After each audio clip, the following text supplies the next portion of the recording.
Welcome to the Three Martini Lunch. Grab a stool next to Greg Columbus of Radio America and Jim Garrity of National Review. Three Martinis coming up. Hey, really glad you're with us for the Friday edition of the Three Martini Lunch. We're back to our three-stool format today. One for Jim, one for me, and one for you. And it was great to have Bob Costas on the program yesterday, but as some of you tweeted back to us, don't go away from the original format. Don't worry, we're not. We might bring other special guests on in the future if the opportunity presents itself, but it's certainly not anything we're planning in terms of a format change. And we'll get to our good, bad, and crazy martinis, although not in that order today in just a moment. But Jim, I think the postmortem on the Costas interview is that we were glad that he came on. I thought it was a good conversation. It was cordial. I don't think we necessarily agreed on everything, but I think the context he provided for ways that he's called out rogue regimes, whether it's Iran or China as far back as 1996, and the way he spoke about how some athletes today are willing to speak out about what's going on here, but not in China, where they're making tons of money, was fascinating. I don't know that we'll ever come to a complete agreement on guns and things like that, but I'm glad we did it, and I think our audience, from the responses we've gotten, are glad we did it too. Yeah, I was going to say, I knew this was going to either blow up big or flop. And reaction has been very positive. Lots of our listeners do not agree with Bob Costas on everything, but I think they were really pleasantly surprised by not just how direct he was willing to be about China and its human rights record and the IOC and international sports institutions' willingness to work with them, and that. I also think I went back and I watched. I did forget that in 1996 he had called out China, and that China had tried to pressure NBC Sports, and that I think NBC. Bob Costas did not apologize. I saw somebody saying that the network had offered kind of a mealy-mouthed response to the Chinese regime there. No, it was a great, wide-ranging conversation. I think he's a very bright guy, even if we don't agree on every little detail of things like that. I think, I don't think you and I are somebody who paint in only primary colors, was the phrase he kept enjoying to bring up there again. But you know what? Look, if we, he never actually said, speaking of the shotgun offense, it's time to talk about gun control quite the way he did. And I like the way that he had backed up. And by the way, you had showed right before we started taping, you played me the audio from like a week after our original commentary on that back in like 2012. Where he had gone on Dan Patrick's radio program and said, you know what, this is a complicated issue, and I couldn't have accurately summarized it in 90 seconds. And you and I said, hey, he was the good martini that day. We said, okay, good for you for recognizing that you'd oversimplified the issue and maybe helped demonize gun owners and stuff. So it was a great conversation. Yeah, I think we want to do more interviews in the future, but it's going to be a special occasion sort of thing. We're not changing up our format. And I'll just say this ahead of time for all the PR flacks who have emailed me in the past and said, my client would be a terrific guest on your podcast, Three Martini Lunch. That's announcing you haven't listened to Three Martini Lunch. We don't have, because up until yesterday, we didn't have guests. Now, we may do this in the future. I think you and I both have this attitude of like, it's going to have to be somebody significant and special and real potential to have a great, and maybe someone you wouldn't necessarily expect to see on a podcast like this. So we will look for those opportunities as they arise. Yeah, definitely. And I think we got to a larger point where just because you disagree, and perhaps very strongly on one point, doesn't mean that that person can necessarily be labeled with a broad brush in terms of their politics. I don't remember that we did that. If we did, because it was 9 years ago, that was too far. But if we have significant disagreements on an issue and we stick to the policy and things like that, I don't think that disagreement is a problem at all. And I feel like we did come to that consensus yesterday, so I think that's a good thing. Let's get to our actual fare today, but we're starting with the bad martini. Jim, inflation has been an issue for a long time now. First of all, we, of course, heard that it wasn't real. Then it was transitory. Now, of course, spending trillions more is going to solve the problem, or at least not make it worse. Yeah, I don't know if anybody who's paying attention really believes that. And now we've got worse news. New York Times, as you quote in the Jolt today, inflation jumped to the highest level in nearly 40 years. Fresh data released on Friday showed as supply chain disruptions and rapid consumer demand and rising housing costs combined to fuel the strongest inflationary burst in a generation. The consumer price index climbed by 6.8% in the year through November. The data showed the fastest pace since 1982. That's almost 40 years ago now. I don't know how many people remember 1982. Inflation was bad. Interest rates were well into the double digits, especially for mortgages. But I think in general, the economy wasn't good. President Reagan did not have a good midterm that year. So, Jim, the Democrats have tried to explain away inflation or say it's not going to be a problem in a lot of different ways here. Joe Manchin says he wants to wait on Build Back Better before supporting it to see where inflation's headed. Well, if this is any indication, the only silver lining here is that he might not support this thing. But for the bigger effect, for Americans and their kitchen table and their pocketbooks, this is terrible news. Yeah. If people are wondering why we shifted up the usual format, usually we do good, bad, crazy. The bad martini is like the really big news of the day. And it felt kind of silly to put that on the back burner. Look, we knew this number was going to be bad. We just didn't know how bad it was going to be. And this, worst in 39 years, that's really high on the list of bad. That's really two further aspects. Yes, you are correct that this, hopefully this will make Joe Manchin say, no way we're doing this before, 2022. And in fact, I'm not going to make any promises that we even get to this in 2022. The first thing that jumps out, and I talked about this at considerable length in today's Morning Jolt, one of the reasons I think inflation has been so bad is that for much of the year, people like you and I and a whole bunch of right of center economists and analysts have looked at it and said, man, inflation's getting bad. And the administration response has been, no, it's not that bad. You're just talking down the economy. It's nothing to worry about, et cetera, et cetera. Perhaps most famously on July 19th, Joe Biden said, some folks have raised worries that this could be a sign of persistent inflation, but that's not our view. We're confident that isn't what we're seeing today. And then later on, they said, at what point would you consider inflation unchecked? And he says, look, there's nobody suggesting there's unchecked inflation on the way. No serious economist. That's totally different. Well, it's now been, 6 straight months of inflation surging more than 5% year over year. So that starts to look a lot like, like how long does it have to go before you start saying, okay, it's not transitory? And how far and how big does it have to get before you say it's unchecked? I think we've talked about this before in this podcast. Everybody's going to go out and do Christmas shopping this month. So demand is going to go even higher. So we wouldn't expect any relief for the numbers for December. And maybe you can get some in early 2022, but a lot of folks are saying the supply chain issues are not going to turn on a dime, and it's going to take some time on that, which means you're going to have supply shortages, which means you're going to have increased or regular demand and low supply. Prices are going to keep staying up. Chances are you're going to see inflation continuing to be a factor into at least the first couple of months in 2022, if not well into the year. God forbid, maybe it goes on for the rest of the year. So you add all that up. This is this is not going to get any better anytime soon. In today's Morning Jolt, I went through all the times in the past year Paul Krugman, the columnist for the New York Times, and a Nobel Prize winner in economics, has argued we don't need to worry about inflation. This is transitory. This is going to pass really fast. Still waiting, Mr. Krugman. And then the second thing, which I just put in the corner, I think it's kind of like unsurprising but galling. Greg, you know what Joe Biden thinks we should do to fight inflation? Spend more money? Pass Build Back Better. The challenge of prices underscores the importance that Congress move without delay to pass my Build Back Better plan, which lowers how much families pay for health care, prescription drugs, childcare, and more by having the federal government spend money on it. And if there's any institution we know can drive a hard bargain and get a good deal, it's the federal government. Look at those $600 hammers at the Pentagon and things like that. So, this administration is like a broken record. There's nothing that can happen to persuade them, hey, maybe we shouldn't dump lots more money in the economy. It's, it all kind of hangs on Manchin right now. And, this is a glaring indication that if you dump too much money into the economy too fast, prices go up, and it takes a long time to burn through and get things back into equilibrium. Yeah. Remember, the Congressional Budget Office has already said that they don't cover the cost with their revenue provisions in the bill. Would be adding hundreds of billions more to the deficit, which the Biden administration disputes because they say the CBO doesn't really get revenue because, that's the argument you always get from Democrats when Republicans put up a tax bill.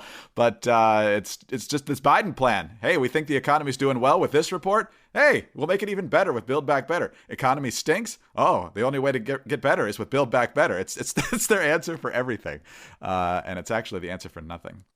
Greg, my colleague Dominic Pino has just tweeted, I'm pretty sure Biden could look at the football scores in the sports section and say, these numbers show we have to pass Build Back Better. Well, for the Bears and Jets, I don't know if there are any provisions in there for them, but a whole lot of zeros in those. Just a lot of zeros. The thing I'm wondering about the Bears and the Jets, Jim, is if we combine our win total this year, would that be enough to qualify for the playoffs in either conference? That I think is the true thing, and I think the answer is going to end up being no. Yeah, I mean, here the good news is the Jets are at 3 wins, so they're guaranteed to have more wins than last year. The bad news is that with the season expanding from 16 games to 17, they are still capable of having a 14-loss season. Oh, yeah. The misery goes an extra week this year. That's true. All right. Well, we've talked a lot about money, but look, you want the gold too. The gold and the silver. Universal Coin and Bullion is the place to go to start learning about how to invest in that, especially as the dollar gets less and less valuable. The price of silver has increased 340% since 2000, and it continues trending higher. So if you're interested in that, and given the need to diversify that portfolio, head over soon to Universal Coin and Bullion. Universal Coin and Bullion is offering our listeners a special locked-in price of just $30 for a beautiful 1-ounce 2021 American Silver Eagle coin, which just happens to be the most popular coin in the world for collectors and investors. This limited offer is available at dealer's cost because Universal Coin wants you to own the first newly designed silver bullion coin since President Reagan signed the Gold Bullion Act in 1985. Call Universal Coin, the leaders in the precious metals industry, at 1-800-UCB-GOLD to get your beautiful U.S. Mint silver coin for only $30. Postage is free, and you'll be dealing with the experts. In fact, those experts include Dr. Mike Fulgens, who is officially known by the U.S. government as America's gold expert, and he's the 2021 Coin Dealer of the Year. UCB also has rare gold coins that might be a good investment as well, but this special silver deal is only available using our code Martini. So make sure you use that code when you call 800-UCB-GOLD, 800-UCB-GOLD. All right, Jim, let's move to our good martini now, and that's the verdict that came out of Chicago. Jussie Smollett, the actor, best known for Empire, although I have to say until his reporting of this alleged attack a number of years ago, I had not heard of. But immediately, the response to that, I believe even President Trump tweeted about how horrible it was that he had been the victim of a racist and homophobic attack in the streets of Chicago early morning in the middle of a polar vortex by guys in MAGA hats saying this is MAGA country. And so just some of those details started to raise some eyebrows, and then more work was done. The police looked into this. There was video camera on the streets, and it turns out that the evidence was piling up that this was a hoax, that Jussie Smollett paid people to, quote unquote, attack him. It was all a setup. And given the details of the hoax, it was pretty clear that he was trying to make a political statement here. And it certainly got a strong political reaction, especially on the left. The Chicago police spitting nails when Chicago's district attorney, Kim Foxx, decided not to press charges, but then the charges were reinstated, and on Thursday, he was found guilty on 5 of 6 counts of staging a hoax crime and then falsely reporting it to police. So, Jim, in a number of ways, this is good. It's pretty clear based on the evidence that the jury reached the right verdict here, so it's always good to know that justice was done. But at the same time, it's very good to send a message that hoaxes, whether trying to make a political statement or otherwise, maybe trying to frame someone else for a crime is a very serious thing as well, needs to be cracked down on, and it does appear that it's been cracked down on. I don't know what the punishment is actually going to be here, whether he gets jail time or not, but in the end, hopefully the right message was sent here. Greg, when the trial began, I wrote a bit and said, I wanted to see accountability.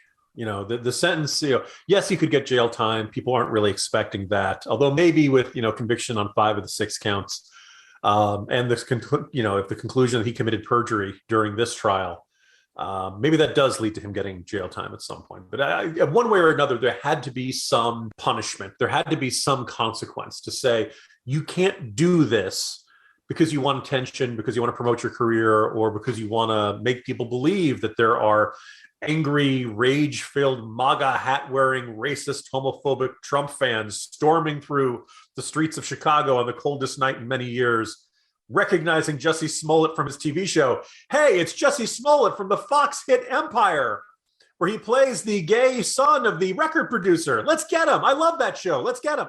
It always, gave off a whiff of utter nonsense. There's a Keystone Cops element to his scheme. Apparently the favorite part, Kyle Smith called my attention to the fact, is that He arranged this by basically making a deposit, so to speak, with the guys who he arranged to have assault him by sending them a check for $3,500. Greg, if you and I ever decide to engage in a criminal conspiracy, we're going to use cash. You generally don't want to leave a paper trail of your elaborate scheme to file a false police report. So good. And I'm glad that he's getting mocked. I'm glad that he's getting criticized. My colleague, Madeline Kearns, brought this interesting point of like, does this when you add all up everything in the past 3 years, did Jussie Smollett get what he wanted? Is this actually a win for him? Because I went back and I checked. When this happened, Empire, the show, had debuted with like big ratings. I think it was like the fifth highest or fifth most popular show. And by the time 2019 rolled around, it had, year by year, slowly declined in the ratings to I think about like 58th or something like that. It was, people were still watching, but it was not a hit anymore. And he was always the supporting actor. And he probably wondered if at some point the show was going to get canceled and he was going to fade into obscurity. So this turned him into an icon. We got his name recognition up. He may be facing, jail time or fines, but I kind of wonder if the infamy is worth it for him, that he is now this icon, now, a whole bunch of people hate him, but there are always going to be people who are going to love him. And there are always going to be people who are going to make excuses. Just came across my feed a few moments ago. Zach Stafford, an opinion columnist at MSNBC, wrote last night, quote, "It doesn't matter if the actor who starred on Empire really was beaten up by the people yelling, 'This is MAGA country.'" Yes, it does. Yes, it does. It does a lot. If you don't think it matters, get out of journalism. You don't belong there at that point. Go write fiction. It's a lot of fun sometimes. Go ahead and do it, but don't tell me. Oh my God. And there was another person at MSNBC, contributor to the Joy Reid program, who said that, well, it was a lie, but it sounded plausible. And that's the important lesson here. But first of all, no, it never sounded plausible. It always sounded kind of strange and exaggerated and ridiculous and all that kind of stuff. But the second thing is that, yes, it does matter. Truth does matter. And I can't help but notice, Greg, that we've now had a series of events in which there have been a media narrative takes hold, and then there's a trial. The Kyle Rittenhouse trial comes to example. I think you probably could say the George Zimmerman trial. People have this idea in their head of what happened. And then it goes into a courtroom and you have not the 5 minutes on a newscast or 2 minutes or, 2 minutes on YouTube or a tweet or a Facebook post or something like that. But you have days and days in which a prosecutor and defense attorney go back and forth and lay out what happened in as much detail as possible. The jury happens to come back with the argument that is contrary to the media narrative. And so you kind of begin to raise this question, is this another case in which the media the media did eventually turn on Jussie Smollett. In fact, the Chicago media apparently was kind of skeptical from the beginning. Ironically, the further you were from Chicago, the more likely you were to believe this, particularly if your name was Kamala Harris or Joe Biden. But both of whom issued statements saying, "Oh, how could this happen in America?" Blah, blah, blah. It turns out it didn't happen in America. The whole thing was this crazy hoax. So it does feel like the legal system is providing a sense of balance, providing a sense of dedication to the truth, a allergy to convenient narratives, and getting justice in a way that media coverage of these events simply does not offer and is no longer even interested in. I just want to clarify that Jim and I are not currently planning any criminal schemes, nor do we have any intention to. You know who would go on a podcast and talk about the upcoming criminal plan? Jussie Smollett. That's who would. Jussie Smollett will not be a guest on the Three Martini. He's not our next bit. Although kind of fun. I don't know if you ever saw the Charles Barkley clip once the story began to unravel from the NBA show on TNT, where Ernie Johnson's talking about the NBA and all of a sudden Barkley just talks about not using personal checks in relation to that story. And then he and Shaq can't keep a straight face. They just lose it for about the next 2 minutes. But anyway, in terms of relationships between the public and the police, when you get people making up stuff like this, it only makes things worse. Obviously, relations aren't that great in Chicago right now, given the huge crime rates and the gang activity. And so you need as good of relations as possible. And Jussie Smollett only made those things worse. So good that we got the verdict that certainly appears to be correct here. All right, Jim. Well, it's been quite a week in a number of different ways for the Three Martini Lunch and in terms of the news. And you've been able to deal with all of it from the comfort of your X chair. Well, it's not just comfort of my X chair. I'll let listeners in on a little bit of a secret. Last weekend, Mrs. Garrity and I had folks over. We had Greg and his lovely wife over and a whole bunch of friends. And the X chair was like a ride at Disneyland.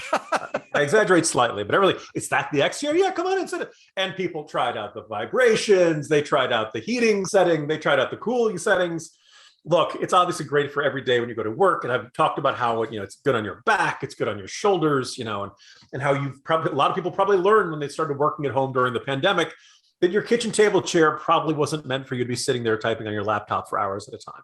So yes, you're going to want the X chair. It's worth it. You're going to take care of yourself. But then now that, the pandemic's largely in the rearview mirror, you can have people over. Everybody's going to want to try it out. So it's a conversation piece and it's a object of envy for all your friends. So trust me, folks, you're going to want to get the X chair. Yeah, we've talked about the kitchen that Jim and his wife had redone. So we looked at the kitchen, and then he showed me the office. I'm like, is that the X chair? And so that was one of the very first things on my to-do list when I was over there. But look, it's the holidays, and you deserve a gift, or maybe someone you love if you already have an X chair. But if you want to try it out for yourself, which we highly encourage, give yourself the gift of the X chair. And now's the perfect time to buy it, because here is X Chair's holiday gift to you. You can save $100 right now off your X Chair just by purchasing it at xchairmartini.com now. That's the letter X, chair, MARTINI.com. X Chair has a 30-day guarantee of complete comfort, and you can finance your purchase for as little as $30 per month. Go to xchairmartini.com and save xchairmartini.com. All right, Jim, on to our crazy martini now, which is in its usual spot, and it deals with the pace of expected vaccinations. I feel like it was just a couple of months ago, and that's because it was, that the FDA said, yeah, we'll approve a booster shot for immunocompromised people and people over 65. And then slowly they got to the point of encouraging it for everyone. And then just, I think, 2 days ago, Dr. Fauci was on with Brianna Keeler of CNN saying, yeah, it's only a matter of time before the third shot is going to be necessary to be considered fully vaccinated. And then less than 24 hours later, you've got the CEO of Pfizer, Albert Bourla, going on CNBC talking about how it's inevitable you're going to need a fourth shot. Here's what he said. And at a certain point, I think we will need a fourth dose. I have said that multiple times. With the previous, I was projecting that will be on 12 months after the third dose. With Omicron, we need to wait and see because we have very little information. We may need it faster. So, Jim, this is a dizzying pace. First, it was the 2 shots. Then it was kind of back and forth on the third. Now Bourla's talking about a fourth. Do we need a punch card at some point here? Well, I guess on the sixth one, you should get a free coffee or something like that. But so first of all, if anybody in American or global health life is going to tell us that, yeah, you're going to need a fourth shot, I'd really rather it not be the CEO of one of the companies making the shots. Yes. It's kind of like the president of the Coca-Cola company says that you're going to need another soda. That you're, in order to fight dehydration, you're going to have to purchase more of their products. He might be right. We've had this concern about declining immunity after a certain amount. When the vaccines were unveiled, we all were very happy to see them. Finally, it's relief. The pandemic's going to end. If you need to get one people get flu shots every year. So the idea of needing to get a shot, in order to make sure your immune system is up to snuff and ready and adapting to whatever variants are out there. Okay, I guess I can, you can see that, but they were just telling us a little while ago, no, the third shot's the last thing you need. That's going to give you lasting immunity. If lasting immunity against COVID-19 is not possible, I think the public health experts need to start really leveling with us and saying that this, because it feels like they keep springing this on us. But the flip side of this, if you say if the attitude is you should get a fourth shot, fine, I'll go ahead and get a fourth shot. Although I think it's extremely likely that with each successive required shot, more and more people are going to say, I'll take my chances. I think it's fine. People will feel like they're constantly being told to do this. And this whole idea of, well, 2 shots, we won't consider you fully vaccinated anymore. Boy, you're going to have a real backlash to that one. This people do start feeling like they're being bossed around and the rug is being pulled out from under them or something. But then the third thing is that, there are a whole bunch of people in this world who haven't had any.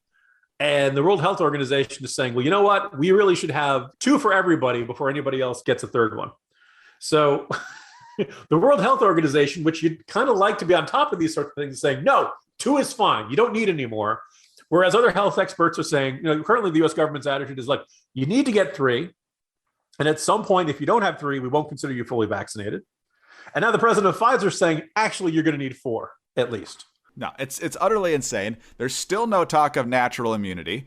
I've had COVID, so I think that's something that needs to be addressed, not just for me, obviously, but for anybody that's had it. It's like the whole issue of natural immunity has been ignored. They don't talk a lot about therapeutics. And, we were supposed to wait for several weeks to see the testing on Omicron to see if, the current vaccines are effective against it. Yet Borla's already ahead of the curve here saying, oh, no, you're going to need one here. So it's I don't know if it's quite the level of the school in LA that we talked about earlier in the week, but the more these people keep talking, the more trouble they're getting themselves into. And by the way, this also illuminates the frustration of, I'm following the science. Look, very smart scientists don't always agree. So there is no, I want to follow the science. Which science? Right. Oh, so many frustrations on so many levels with this. But Jim, it has been a full week here on the 3 Martini Lunch. It has. So. And hope everyone has enjoyed it. If you happen to miss yesterday's show, put aside a little extra time than usual. We ran long, but I think it was worthwhile. Check it out. I think you'll enjoy it. Yeah, Jim has a link to that podcast in today's Morning Jolt, so you can catch the conversation there if you haven't heard it already, or, of course, however you normally get the 3 Martini Lunch podcast. So, Jim, have a great weekend. See you Monday. See you Monday, Greg. Jim Garrity of National Review. I'm Greg Corombos of Radio America. Thanks so much for being with us today. Do subscribe to the podcast if you don't already. Also tell your friends about us, and especially about that special episode yesterday. Might get them interested in the podcast in general. We are very grateful for your kind reviews and your 5-star ratings. Remember about those home devices, all you have to say is play 3 Martini Lunch podcast. Follow us on Twitter. He's at Jim Garrity. I'm at Dateline_DC. Have a great weekend, and please join us again on Monday for the next 3 Martini Lunch. Hi, this is Greg Corombos, and I'm here with Dr. Mike Fulgens, the president of Universal Coin and Bullion. He was recently named the 2021 Dealer of the Year by the American Numismatic Association. Mike, let's talk counterfeiting. The Mint has recently released newly designed gold and silver coins that are becoming popular, which means there's a pretty good chance some folks in China or elsewhere will try to counterfeit them. How can consumers protect themselves? Well, we do have newly designed gold bullion and silver bullion coins by the U.S. Mint. They redesigned the reverses of the American Gold Eagle and American Silver Eagle. And you need to deal with a reputable dealer, one that's received awards like we have for Best Dealer Publications or Dealer of the Year by organizations like the American Numismatic Association or the Numismatic Literary Guild. And you want to make sure that that dealer has the expertise and the business sense to check prices and to make sure you get the right quality at the right price. Finding the right dealer is the key in this rising gold and silver market, where I see it increasing 10 to 30% in the next year due to the increasing debt in this country and increasing inflation. It's the right time to buy gold. Dr. Mike Fulgens is recognized as America's gold expert by the U.S. government. Contact Mike and his team of professionals at Universal Coin and Bullion to own your gold and silver coins now. Call 1-800-UCB-GOLD.